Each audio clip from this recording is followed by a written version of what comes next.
নমস্কার, আমি জ্যোতিষতন্ত্র পি কুমার বলছি মন্ত্রের যন্ত্র থেকে। আমি ভীষণ আর্থিক কষ্টে যারা আছেন সেই কষ্ট দূর করবার জন্য আমি এই ভিডিওটা করলাম। আর এই ভিডিও যদি আপনি মন দিয়ে দেখতে পারেন এবং বুঝতে পারেন এবং ধৈর্য রাখতে পারেন এবং একাগ্রতা এবং বিশ্বাস যদি আপনার মনে থাকে, তাহলে কিন্তু আপনি ভীষণভাবে উপকার পেতে চলেছেন। কিন্তু মনে রাখবেন, আমি বারবার একটা কথা বলি মন্ত্রের যন্ত্র থেকে, আমি কিছু দিতে চাই বা দিতে এসেছি। আপনারা দয়া করে আপনারা এগুলো ফলো করুন, আপনারা ভীষণ ভীষণ কষ্ট পাবেন। তাহলে আজকে আমি যেটা বলছি, কেন যারা ভীষণভাবে আর্থিক কষ্টতে ভুগছেন, সেই কষ্ট অনেকটাই দূর হয়ে যাবে। আবার এমনও হতে পারে তারা অনেক ক্ষেত্রে অনেকভাবে অর্থ উপার্জন করতে পারেন। কিন্তু এই কাজটা করতে গেলে আপনার একটু ধৈর্য, কষ্ট, বিশ্বাস, আত্মবিশ্বাস ইত্যাদি আপনার কিন্তু প্রয়োগ করতে হবে। তাহলে আপনি কি করবেন? ভোরবেলা আপনি ঘুম থেকে উঠে স্নান করুন। স্নান করে আপনার ইষ্ট দেবতাকে স্মরণ করুন। স্মরণ করে আপনি ঘরের বাইরে আসুন। ঘরের বাইরে এসে পূর্ব দিকে সূর্যদেবকে প্রণাম করুন। যদি পারেন সূর্য মন্ত্র পাঠ করুন। যদি না পারেন তাহলে বলুন ওং নমঃ সূর্যায়, এতটুক বলুন। বলার পরে সেই ঘটি মানে একটা ঘটি নিন, ঘটি ভর্তি জল। সেই জলের মধ্যে জলটা মানে ঘটি ভর্তি জলটা আপনার ঘরের পূর্ব দিকে, ওই ঘটিটা কিছুটা মাটি জোগাড় করবেন, সেই মাটির ওপরে ঘটিটা রাখবেন। এখানে কিন্তু একটা রূপোর টাকার প্রয়োজন আছে, কিন্তু অনেকগুলো টাকা লাগবে। সেই ক্ষেত্রে রূপোর টাকা এতগুলো জোগাড় করবেন কোত্থেকে? আর্থিক কষ্টের জন্যই তো কথাগুলো বলা। সেই ক্ষেত্রে চলতি টাকা, যেই টাকাগুলো কয়েন আমরা বাজারে সচরাচর জিনিসপত্র কিনে থাকি, সেই টাকার যে বড় কয়েন যেটা আছে, সেই কয়েন একটা পূর্ব দিকে যে ঘটিটা আপনি রেখেছেন মাটির ওপরে, একটু মাটির দলা নিয়ে নেবেন, তার উপরে যেমন ভাবে ঘট বসায় আর কি, তার মধ্যে একটা কয়েন ফেলে দিন। কখন ফেললেন? সকালবেলা। পরবর্তীকালে মানে পরবর্তী দিন আপনি সেই জলটা কোনো গাছের গোড়ায় ফেলুন আর কয়েনটা তুলে নিন। তুলে একটা জায়গায় রাখুন, নির্দিষ্ট জায়গায়। সেদিন একইভাবে সূর্য মন্ত্র পাঠ করুন, সূর্যকে প্রণাম করুন। তারপর সেই এক ঘটি জল আপনি নিয়ে আসুন, নিয়ে এসে ওই স্থানে ওই মাটির ওপর রাখুন। আবার আরেকটা কয়েন ফেলে দিন। ঠিক তার পরের দিন আবার সেই ঘটিটা নিয়ে, সেই জল নিয়ে কোনো গাছের গোড়ায় ঢেলে দিন, আর কয়েনটা আবার নির্দিষ্ট জায়গায় রাখুন। এইভাবে ৪৫টা দিন আপনার করতে হবে। এই ৪৫টা দিন আপনি যদি এইভাবে আপনি করতে পারেন, তাহলে কিন্তু ভীষণ ভীষণ উপকার পাবেন। এইবার আপনি কি করবেন?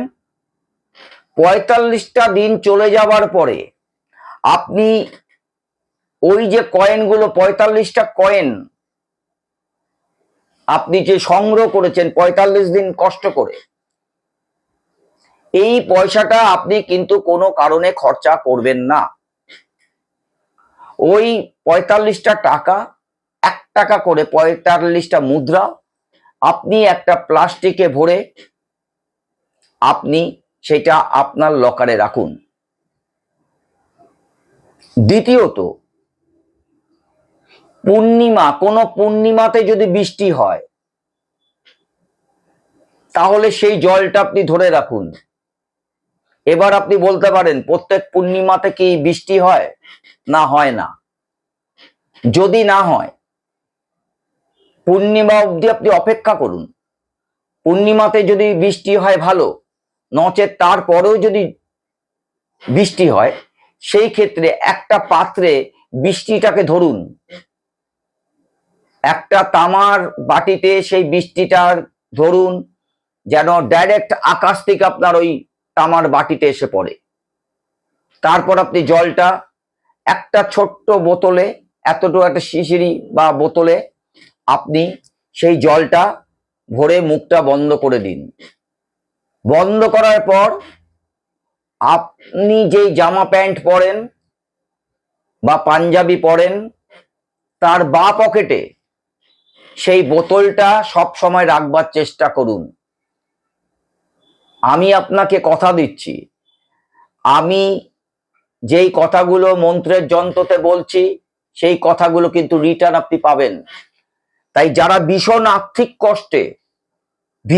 আর্থিক কষ্টে জীবন চালাচ্ছেন, তাদের জন্য কিন্তু আমি এই জায়গাগুলো আপনাদের বলছি, এবং আপনারা করতে পারেন, করলে কিন্তু উপকার পাবেন। যেমন 4 হাত যুক্ত মা লক্ষ্মীর একটা ফটো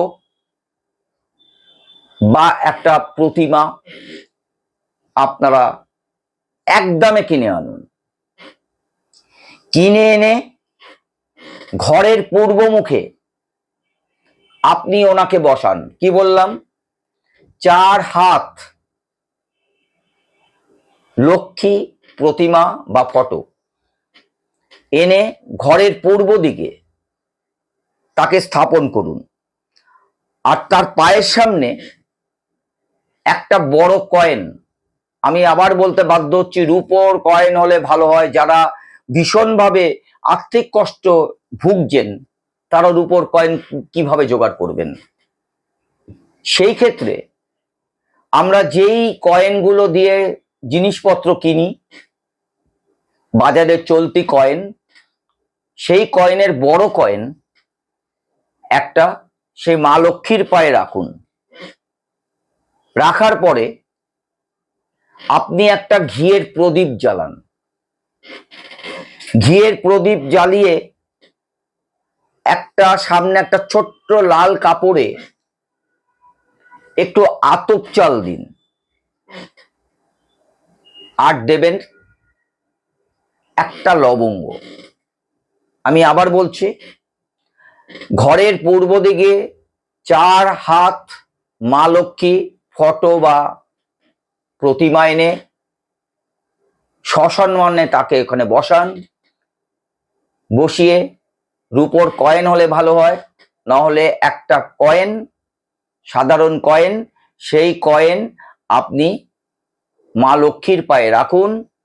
রেখে একটা ঘিয়ের প্রদীপ জ্বালান, আর সামান্য একটু আতপ চাল একটা লাল কাপড়ে তার উপর রেখে একটা লবঙ্গ দিয়ে আপনি বলুন, ওম শ্রী শ্রী লক্ষ্মী দেব্যাই নমঃ। কি বললাম?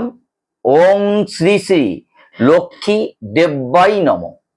এই মন্ত্রটা 108 বার পাঠ করুন। এই জিনিস কিন্তু একদিন করলে কিন্তু আপনার এতদিনের কষ্ট যাবে না, আপনার এটা কন্টিনিউ করতে হবে। আপনি যেই মরুভূমিতে বাস করছেন, কোনোখানে কোনো অর্থের দেখা নেই, দেখবেন সেই মরুভূমিতে বৃষ্টি হচ্ছে।